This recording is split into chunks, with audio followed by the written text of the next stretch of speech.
The Northwood High Gymnasium pulsed with an almost tangible electric energy.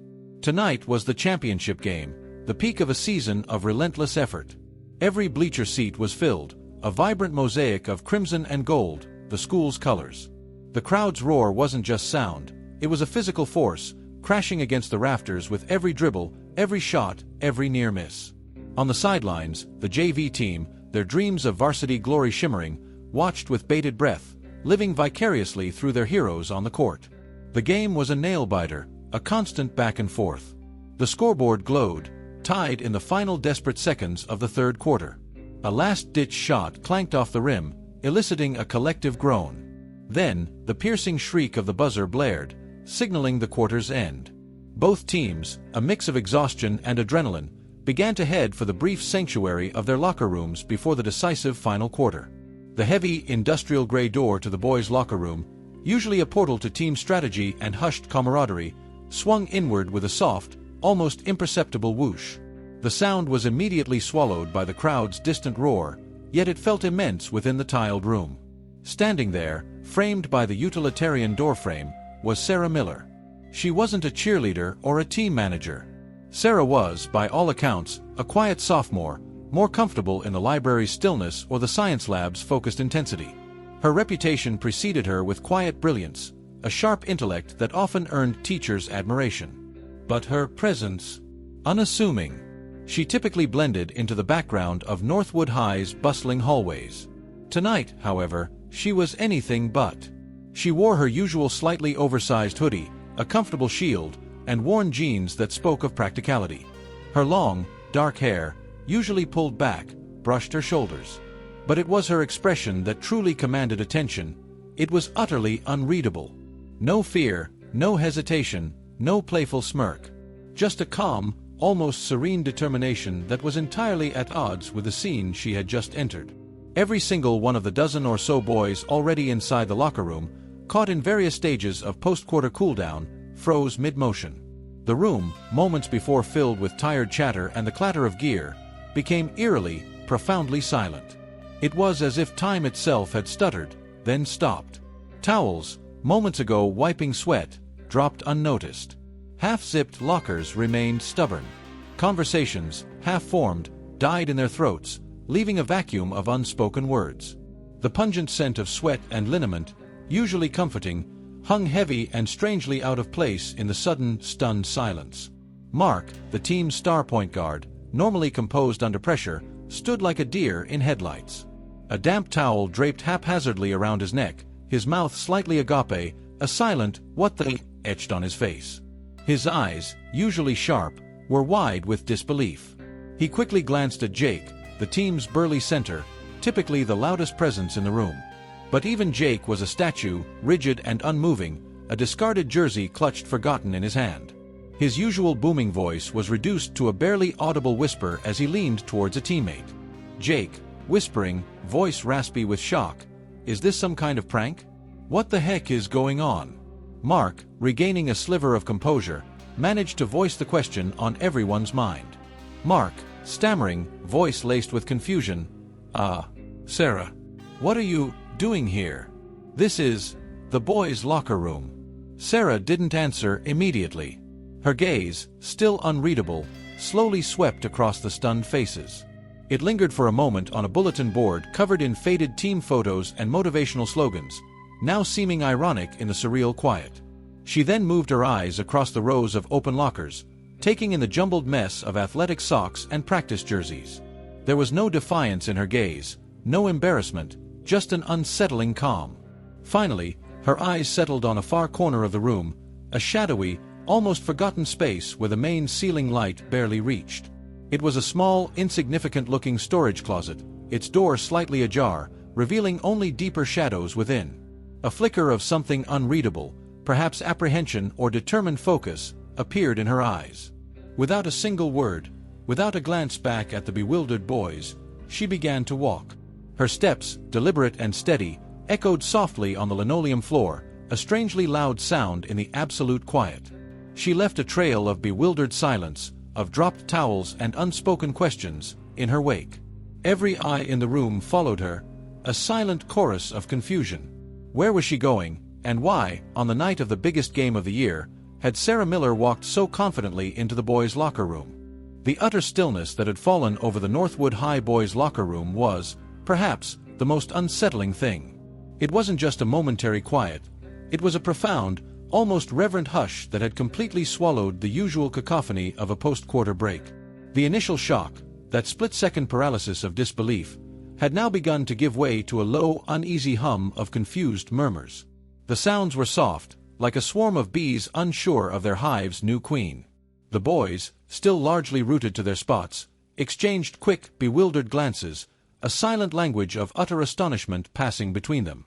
The familiar, almost sacred space of their locker room, a sanctum of sweat, strategy, and uninhibited masculinity, had been irrevocably breached, its unspoken rules shattered by the unexpected, quiet presence of Sarah Miller. Sarah, however, seemed entirely oblivious to the ripples of bewilderment she had created. Her deliberate walk continued, her steps echoing with a strange clarity on the cool, linoleum floor. Each footfall seemed to punctuate the silence, drawing every eye in the room. She passed rows of open lockers, their metallic doors standing agape, revealing the intimate, often chaotic clutter of teenage boy life: discarded athletic tape, crumpled energy bar wrappers, hastily scribbled notes, and the distinct musky scent of worn practice jerseys. This casual, exposed intimacy of their personal spaces was now momentarily, bewilderingly, exposed to her calm, assessing gaze. No one moved to stop her. No one even thought to utter a command or demand an explanation. A strange, potent mix of disbelief and sheer uncertainty held them rooted, rendering even the most outspoken among them speechless. Michael, usually the quick-witted forward, found himself fumbling awkwardly with the zipper of his gym bag. His fingers, usually so agile on the court, were clumsy, and his eyes remained fixed on Sarah's retreating back. He desperately wanted to say something, anything, to break the surreal spell, but words simply failed him. Michael, quietly to himself, barely a whisper, "This can't be happening. This just isn't happening." Meanwhile, just outside the locker room door, a different kind of drama was unfolding. A few of the JV players, who had witnessed Sarah's almost ghost-like entry, were now huddled together, their whispers growing louder. Liam, a lanky freshman fueled by an overactive imagination, was already deep into wild speculation. He gestured emphatically with his hands, his eyes wide with conspiratorial theories. Liam, whispering excitedly, "I'm telling you, it's gotta be a dare. A senior dare. Or maybe she's got a secret message for Mark. You know, a love note, but like, super dramatic. Or maybe it's a senior prank gone horribly wrong." But Emily, a more pragmatic and observant sophomore, frowned. Her intuition was screaming that something was fundamentally different here. This wasn't the usual high school shenanigans. Sarah wasn't the type for pranks, and a secret love note seemed far too simplistic for this level of bizarre. Emily, skeptical, her brow furrowed, "Sarah? Doing a prank? Liam, that doesn't sound right at all. She's too quiet for that. And if it was a love note, why wouldn't she just give it to him in the hallway? This is different. Something's up." She pushed past Liam and the other freshmen, who were still absorbed in their wild theories. Emily edged closer to the slightly ajar locker room door, peering through the gap with a more discerning eye. She could only see Sarah's back, a still, small figure near the open closet, but even from that limited view, Emily sensed the profound gravity of the situation. This was no casual prank. This felt heavy. Emily, quietly to herself, observing Sarah's back near the closet, "She doesn't look like she's on a dare. She looks like she's looking for something important." As Sarah continued her silent, purposeful journey deeper into the locker room, the low hum of confused murmurs from the main area seemed to fade, replaced by a strange, almost internal urgency that only Sarah herself seemed to feel. Her path led her directly to her destination, a small, almost forgotten storage closet tucked away in the back corner. It was an unassuming space, its door a slightly darker shade of gray, blending almost seamlessly into the background. She reached for the closet's tarnished metal handle, her hand trembling ever so slightly, a tiny tremor that was the first visible crack in her otherwise unwavering composure. It was a subtle movement, one that only someone watching intensely, like Mark or Jake, might have noticed. The very act of reaching for that handle seemed to suck all the remaining air out of the room. Every pair of eyes in the locker room was now fixed on that small, unassuming door and the girl about to open it. What secret lay hidden inside that had drawn Sarah Miller, the quietest girl in Northwood High, into this forbidden, male-only space? What could possibly be significant enough to override every social boundary and expectation, compelling her to breach a territory no girl had ever dared to tread? The answer, whatever it was just on the other side of that unlocked door. The stillness in the boys' locker room wasn't just silence, it was a palpable weight, pressing down on everyone. Every pair of eyes followed Sarah as she continued her strange, deliberate procession toward the back corner. The air, thick with the lingering scent of sweat and liniment, seemed to crackle with unspoken questions. Mark and Jake, along with every other player, remained rooted, a tableau of startled young men. They watched, transfixed, as Sarah finally reached her destination, the small, unassuming storage closet. It was the kind of space usually ignored, a forgotten nook where old equipment went to gather dust. Its metal door, a slightly darker gray, blended almost seamlessly into the background. Sarah's movements, though quiet, were imbued with a focused intensity. She didn't hesitate, didn't glance back, didn't acknowledge the dozen bewildered gazes fixed on her.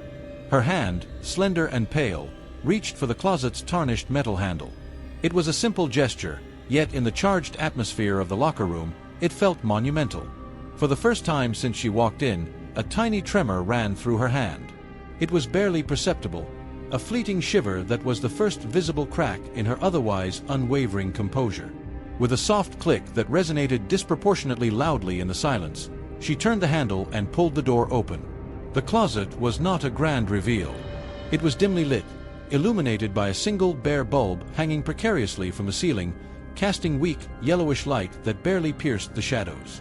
Dust motes, disturbed by the opening door, danced like tiny, ethereal spirits in the faint glow, suspended in the still, stale air. The space smelled faintly of old, forgotten equipment and damp concrete. Inside, the closet was a cramped jumble. Stacked haphazardly were deflated volleyballs and a pile of worn-out basketballs, some patched, some scuffed, all seemingly past their prime. A tangled mess of jump ropes lay coiled on the floor, alongside a few broken pieces of equipment. It was a graveyard of discarded athletic tools. But it was something else, something tucked away in the far corner, that truly caught Sarah's eye. Nestled almost out of sight, partially obscured by a deflated football and a forgotten pair of shin guards, was a worn, canvas duffel bag. It looked oddly out of place amongst the sporting equipment, too personal, too deliberately placed to be just another discarded item. It was a faded olive green, with a single fraying strap, and it seemed to hum with an unseen significance. As she stepped fully into the closet, her movements economical and precise, the low hum of confused murmurs from the main locker room seemed to fade entirely from her awareness. All that mattered now was this small, dusty space and the object within it. A sudden, almost desperate urgency seized her, a palpable shift in her demeanor. Her breath hitched, a small, involuntary gasp that no one in the main room could hear, but which echoed loudly in her own ears. With hands that now trembled more noticeably, she reached for the duffel bag. It felt heavy, not with the weight of physical objects, but with the invisible burden of expectation and hidden truth. She knelt, her knees brushing against the dusty floor, and with a careful, almost reverent motion, she unzipped the bag. The zipper's rasp was a harsh sound, tearing through the internal silence of her focus. Inside, nestled among some old, faded workout clothes, was exactly what she had come for, and yet, seeing it still hit her with the force of a physical blow. It was a thick stack of medical bills, stark white envelopes with bold, red, past due, stamped screaming silently from their covers. They represented a mountain of debt, a crushing financial weight that had been looming over her family for months. Her mother's name was printed clearly on each one, a constant, painful reminder of her ongoing struggle. And beneath the bills, almost hidden, was a single, folded letter. It was an old letter, the paper softened and creased with age, and addressed to her mother. But it was the handwriting on the envelope that truly made her breath catch. It was familiar, too familiar. It was her mother's distinctive, flowing script. This wasn't a prank. This wasn't a mistake. This wasn't some teenage dare gone awry. This was something far, far deeper. This was personal. This was a secret, hidden away for reasons Sarah couldn't yet fully comprehend, but which clearly held profound significance. The cold knot of fear that had begun to form in her stomach the moment she pushed open the locker room door now tightened, twisting with a new, terrifying realization. Her mother's medical bills, a secret letter written in her own hand. What could possibly connect them to this locker room, to this high school, to this particular moment of all moments? The implications of her discovery began to race through her mind, cold and sharp. And in that moment, Sarah knew, with chilling certainty, that her life, and perhaps the lives of others, were about to change forever. The small, soft click of the storage closet door, barely audible, seemed to release the boys from their frozen stupor. In the main locker room, the initial shock, that deep, unsettling silence, began to dissipate, replaced by a restless, low hum of uneasy murmurs. It wasn't the usual post-quarter chatter. It was a confused, almost anxious undertone, a ripple of questions with no immediate answers. The shared space, typically a zone of uninhibited camaraderie, now felt charged with an undeniable tension. Mark, the team's captain, tried to project an air of normalcy. He moved self-consciously towards his locker, starting to pull off his sweat-soaked jersey, but his movements were stiff, unnatural. His eyes kept darting towards the slightly ajar closet door where Sarah had vanished. The weight of unspoken questions pressed down on him, on all of them. Mark, trying to sound casual, but his voice wavered slightly. "Anyone know what's going on? This is pretty weird, right?" Jake, the team's hulking center, muttered under his breath, his disbelief still palpable. Jake, muttering, shaking his head. "Weird is an understatement, man. She just walked in here like she owned the place. What in the world could she possibly be doing?" The curiosity wasn't contained to the varsity team. Just outside the locker room door, a few of the JV players who had lingered after witnessing Sarah's unusual entry couldn't resist their own burgeoning intrigue. They were like moths drawn to a strange, inexplicable flame. The bolder ones, chief among them Liam, the lanky freshman perpetually fueled by an overactive imagination, edged the door open a crack. They peered through the narrow gap, trying desperately to catch a glimpse of what was happening inside. Their hushed whispers quickly escalated into open speculation. Liam, whispering excitedly, gesturing wildly, "I'm telling you guys, it's gotta be a dare. No way Sarah Miller just walks into the boys' locker room for no reason. Someone must have dared her. Or, maybe, she's looking for a hidden message." But Emily, a more pragmatic and observant sophomore, frowned. Her intuition screamed that something was fundamentally different. Sarah wasn't the type for pranks, and a secret love note seemed far too simplistic. She had watched Sarah's initial walk across the gym, and then her strangely calm, purposeful stride into the locker room. There was a quiet determination in Sarah's demeanor, an almost solemn purpose that Emily found unsettling. It gnawed at her, a dissonant note in the chaotic symphony of rumors. Emily, skeptical, her voice low and thoughtful, "Sarah? Doing a prank? Liam, honestly, that doesn't sound right at all. She's not the type." And she looked serious, like she had a reason. A real reason. She pushed past Liam and the other freshmen, who were still absorbed in their wild theories. Emily edged closer to the slightly ajar locker room door, peering through the gap with a more discerning eye. She could only see Sarah's back, a still, small figure near the open closet, but even from that limited view, Emily sensed the profound gravity of the situation. This was no casual prank. This felt heavy. Emily, quietly to herself, observing Sarah's back near the closet, "She doesn't look like she's on a dare. She looks like she's looking for something important." Just as Emily, her curiosity reaching a fever pitch, was about to slip fully into the locker room to try and approach Sarah, a new presence cast a long shadow over the scene. The heavy swinging doors of the main gymnasium creaked open, and in strode Mr. Davies, the Northwood High basketball coach. He was a booming figure of a man, with a perpetually furrowed brow that spoke of years of dealing with teenage antics, and his whistle, a shiny silver sentinel, dangled from his neck. He had the kind of presence that could silence a riot with a single look. He scanned the main gym first, then his eyes, sharp and assessing, narrowed as he took in the unusual quiet radiating from the boys' locker room. He spotted the small group of JV players huddled suspiciously near the door, their faces suddenly masks of feigned innocence. Mr. Davies sensed immediately that something was amiss. The usual roar of the crowd and the faint squeak of sneakers were normal.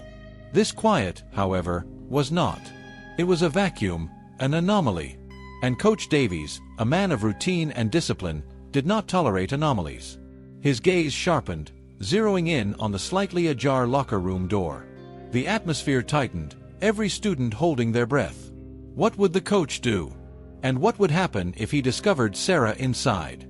The seconds stretched into an agonizing silence, punctuated only by the distant murmur of the crowd outside the gym. The gymnasium air seemed to thicken as Mr. Davies' imposing figure entered. His presence alone could reshape the atmosphere. The JV players, moments ago buzzing near the locker room door, scattered. Their feigned innocent stretches were flimsy disguises. Liam suddenly needed to inspect his sneakers. Emily became overly enthusiastic with arm rotations. Mr. Davies, his intuition honed by years of coaching, sensed the unnatural quiet radiating from the boys' locker room. It wasn't the usual post-quarter energy, it was a vacuum. His already furrowed brow deepened, his eyes narrowed as he strode towards the slightly ajar door. The silver whistle on his neck seemed to gleam ominously. He nudged the door wide, revealing the perplexing tableau within. He saw Mark and Jake, still somewhat frozen, their faces confused. He saw scattered towels, half-zipped lockers, and the lingering scent of liniment mixing with a foreign presence. Then his eyes widened almost imperceptibly as they landed on Sarah Miller. She stood near the back, having just emerged from the small storage closet. In her hand, clutched tightly, was a worn duffel bag and an aged letter. Her presence here, now, was inexplicable. His voice, usually a booming command, was momentarily stunned. Mr. Davies, his voice a deep rumble, tinged with disbelief. "Sarah? What are you doing in the boys' locker room? This is completely unacceptable." He watched her, expecting embarrassment. But Sarah didn't flinch. Her face, though pale, remained steady. Her eyes, usually downcast, now met Mr. Davies' gaze directly. There was a quiet strength in them. Instead of apologizing, Sarah simply held up the letter. It was a simple yet impactful gesture. Her gaze, still locked with Mr. Davies, was unwavering. It was a plea for understanding. The room held its breath. The boys, previously murmuring, were now silent, their eyes darting between Sarah and their coach. The tension was palpable. What secret did that letter hold? What had compelled this quiet girl to step so boldly into forbidden territory? The answer was clearly within its folds. And Mr. Davies felt a flicker beyond annoyance, a dawning realization that this was more than a disciplinary breach. The locker room, moments ago a vortex of confusion, fell into a profound silence once more. This wasn't the startled quiet from Sarah's entry. It was a silence thick with surprise, empathy, and a dawning understanding. All eyes fixed on Sarah, on the aged letter, and then, slowly, on Mr. Davies. The formidable coach, usually unwavering, now stood in a rare moment of genuine perplexity, his stern demeanor softening with a visible flicker of confusion, then something deeper. Sarah, despite the tremors that had run through her hand, took a deep, steadying breath. Her voice, though usually soft, carried with surprising clarity as she began to unfold the letter. It rustled faintly. Then, she began to read aloud, a quiet, vulnerable recitation. The words, in her mother's familiar handwriting, spoke of a past that reached out to everyone. A serious, debilitating illness and the relentless burden of medical debt. The letter also mentioned a connection to Northwood High, a promise made long ago, a quiet act of kindness received when hope had seemed to dim. As Sarah read, the low hum of whispered theories completely ceased. Every sound faded, replaced by intense focus on Sarah's voice. Sarah, reading, her voice trembling slightly but clear. "And I always regretted not being able to see you coach again, to thank you for everything you did for me back then. You helped me when no one else would. Without your kindness, I don't know how I would have gotten through the treatments." Mr. Davies listened, his expression slowly shifting. His initial bewilderment began to morph into something akin to recognition. He frowned, not in anger, but in intense concentration, his gaze fixed on Sarah. Mr. Davies, his voice a low rumble, tinged with dawning realization. "Back then? What are you talking about, Sarah? What treatments?" Sarah, her voice trembling more noticeably now, but she pushed through it. "My mom, she used to work here, coach. A long time ago. In the cafeteria. And you helped her when she was sick. These bills. She gestured faintly to the duffel bag. There from her recent relapse. She's gotten sick again. Mr. Davies' face, initially confused, slowly, almost imperceptibly, transformed as Sarah spoke. Memories, long buried, began to surface. He remembered a quiet, hard-working single mother in the cafeteria, her sudden, debilitating illness. He had indeed helped her, organizing a discreet fundraiser among the faculty to cover some medical expenses and rent. It had been years ago, a distant memory, almost forgotten until this very moment, until Sarah Miller stood before him, the living echo of a past kindness. A look of profound recognition, tinged with sadness and perhaps a touch of regret, washed over him. The pieces of the puzzle clicked into place. This wasn't a prank. This wasn't defiance. This was a daughter, desperate and brave, searching for a lifeline, perhaps even a connection, to a past generosity. Meanwhile, Emily, who had managed to slip unnoticed into the locker room, listened intently. She had always sensed Sarah carried a hidden burden. The vulnerability in Sarah's voice now confirmed Emily's intuition. She exchanged a knowing glance with Liam, who had also cautiously re-entered, his earlier assumptions of pranks completely shattered. His eyes were wide now, not with mischief, but with a dawning empathy. Mr. Davies' eyes, now clear and filled with deep understanding, met Sarah's.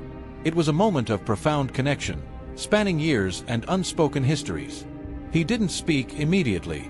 The weight of the past, the present struggle, and Sarah's incredible bravery seemed to settle between them. Then, slowly, he reached out a hand towards her, not in anger, but in a gesture of empathy, a silent acknowledgement of the bond that had just been unexpectedly forged.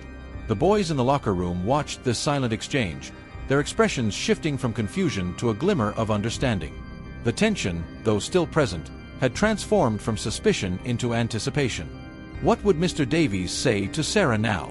And how would the boys, who had witnessed this deeply personal revelation, react to this utterly unexpected connection between their coach and the quiet girl who had dared to walk into their sacred space? The answer was hanging in the quiet, charged air, ready to reshape not just their understanding of Sarah, but perhaps of themselves and their team.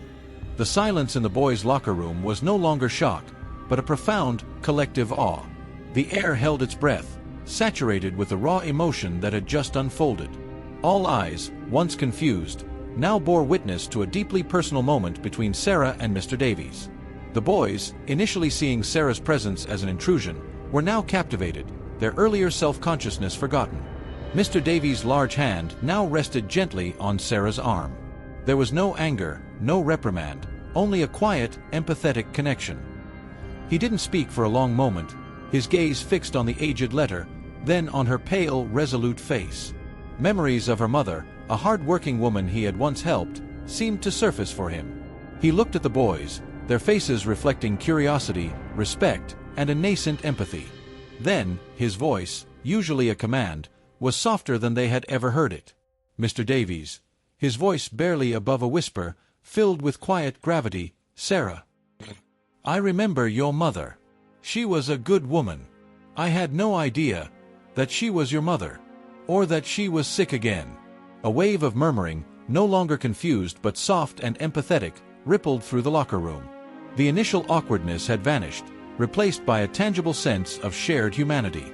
The revelation had stripped away the superficiality of the game. Mark, the team's star point guard, stepped forward, his usual confidence tinged with genuine concern. "Mark," quietly, his voice sincere, "so that's why you came in here? To find this? To find out about your mom?" Sarah, nodding slowly, her eyes glistening, but her voice steady. "My aunt told me my mom had kept some things from that time here. She thought maybe there was anything that might help." Jake, the usually boisterous center, spoke softly, a hint of unease in his voice. "Jake," softly, a frown on his face, "those medical bills, they look serious. Really serious." The stark reality of the bills resonated with many of the boys. Then, something extraordinary happened. Concern blossomed into a nascent protective instinct. Mark, looking at Mr. Davies, articulated the unspoken question. Mark, looking directly at Coach Davies, his voice gaining strength. "Coach, is there anything we can do? As a team? I mean, for Sarah? For her mom?" Other boys nodded, a silent agreement. Their earlier bewilderment had vanished, replaced by a desire to help. Even Liam, who had initially joked, looked thoughtful. Emily, watching, felt a surge of warmth. Climax. Mr. Davies looked at the boys, seeing compassion. He turned back to Sarah, a plan forming, his eyes reflecting determination. He squeezed her arm gently. Mr. Davies, his voice firm now, but infinitely kind, "Sarah, let's talk. Come to my office after the game, all right? We'll figure this out. I think we can figure something out. Together." The emphasis on "together" hung in the air, a quiet promise of support. It was a moment of profound shift, revealing community and care. The immediate future of the game felt secondary. The real test was now unfolding here. The championship game, usually the singular focus of Northwood High's entire athletic season, now felt almost like a distant echo. The final buzzer had sounded, but the true victory wasn't etched on the scoreboard. It was unfolding in the quiet, unexpected aftermath of a locker room confession. The week that followed Sarah Miller's audacious entry saw a profound transformation in the atmosphere around the Northwood High basketball team, and indeed, within the school itself. It was as if a veil had been lifted, revealing a deeper current of compassion that ran beneath the surface of daily life. Mr. Davies, true to his word, had called Sarah to his office after the game, a serious but empathetic expression on his face. With Sarah's brave permission, he shared a carefully edited version of her family's situation with the school administration. He emphasized her mother's past connection to the school, the dignity with which she had faced her illness, and the current, overwhelming burden of medical debt. He didn't sensationalize, but he spoke with a quiet urgency that conveyed the gravity of the situation. The response was immediate, and for Sarah, deeply overwhelming. The Northwood High basketball team, still buzzing from their championship win, though the specific score now seemed secondary, didn't hesitate. Mark, the team captain, was the first to speak up in a post-game meeting, his voice firm and resolute. "Mark, coach, we're a team. That means on the court, but it also means off it. Sarah helped us see something bigger than ourselves. We have to do something." Jake, the towering center, usually more comfortable with physicality than fundraising, nodded vigorously. "Yeah, coach. What do we do? Car wash, bake sale, whatever it takes." And so, propelled by the unexpected empathy ignited in their locker room, the basketball team organized a fundraising car wash. On a surprisingly sunny Saturday morning, they donned old t-shirts and shorts, armed with sponges and buckets, setting up shop in the school parking lot. The image of the school's star athletes scrubbing minivans and sedans spread quickly, drawing in parents, teachers, and curious community members. Laughter mingled with the suds, and the rhythmic squeak of sponges against metal became a new kind of team anthem. Meanwhile, the cheerleaders, inspired by the basketball team's initiative, weren't to be outdone. They held a vibrant bake sale in the school's bustling main lobby during lunch breaks, their spirited calls of "cupcakes for a cause" echoing through the halls. Their cheerful energy was infectious, drawing students and staff alike. Beyond these efforts, the school administration, touched by the story and the student-led initiatives, agreed to hold a special collection during the next home game. Announcements were made over the loudspeakers, acknowledging Sarah's family without revealing too many personal details, and encouraging donations. Buckets were passed through the stands, and the community, having heard snippets of the story, responded with remarkable generosity. The initial embarrassment and confusion surrounding Sarah's unprecedented entry into the boys' locker room had completely transformed. It had paved the way for an unexpected, profound act of unity and compassion that rippled through the entire school community. The subplot of the curious JV players also found its resolution. Emily, who had instinctively sensed Sarah's underlying reason, actively participated in the fundraising efforts, volunteering countless hours at both the car wash and the bake sale. She even had a quiet conversation with Sarah one afternoon in the library, offering not just support but a genuine, blossoming friendship. "Emily, Sarah, what you did, it was incredibly brave. I felt like there was something more. I'm really glad you found what you were looking for." Sarah, a soft, grateful smile. "Thank you, Emily. I never expected any of this. I just needed to find something." Liam, the lanky freshman whose initial assumptions about pranks had been so utterly shattered, proved to be an unexpected asset. While still prone to exaggeration, his newfound empathy channeled into enthusiastic, if slightly chaotic, efforts to rally support. He became the unofficial hype man for the fundraisers, charming donations out of bewildered parents and earning a few good-natured eye rolls from Emily. His transformation from a rumor monger to a genuinely supportive peer was a subtle but significant arc. The story, of course, doesn't end with a miraculous cure or the complete erasure of financial hardship. Life, especially with serious illness, is rarely that simple. But what it did end with was a powerful demonstration of community, empathy, and the unexpected strength found in shared vulnerability. Sarah, though still facing immense challenges alongside her mother, no longer felt utterly alone. The crushing weight of the burden, though not gone, was now distributed, lightened by the collective goodwill of a community that had rallied around her. The boys' locker room, once a scene of frozen confusion and a symbol of an unbreachable divide, had become an unexpected catalyst for connection. The very space that represented a clear boundary had, in a single audacious act, become the unlikely bridge to understanding and support. The final scene finds Sarah back in the Northwood High Gymnasium, a few weeks later. The basketball team is practicing, their rhythmic dribbles echoing in the vast space. The season is over, the championship banners hang proudly, but the impact of that one night lingers. Sarah is not in the stands, nor is she by the locker room door. Instead, she sits quietly on a bench near the court, a textbook open on her lap, but her eyes are often on the players. A small, almost imperceptible smile plays on her lips. The weight on her shoulders, though still present, feels subtly lighter. She glances towards the locker room door, a place that once held a terrifying unknown, now holding a quiet, unexpected warmth. The real victory, she understands, wasn't on the scoreboard or in the cheers of a crowd. It was in the shared humanity that had transcended the boundaries of locker room doors, social expectations, and the silence of a desperate girl. She had walked into a forbidden space, and in doing so, had found an entire community. What would Sarah have done in your place? Let me know in the comments. I'd love to hear your thoughts.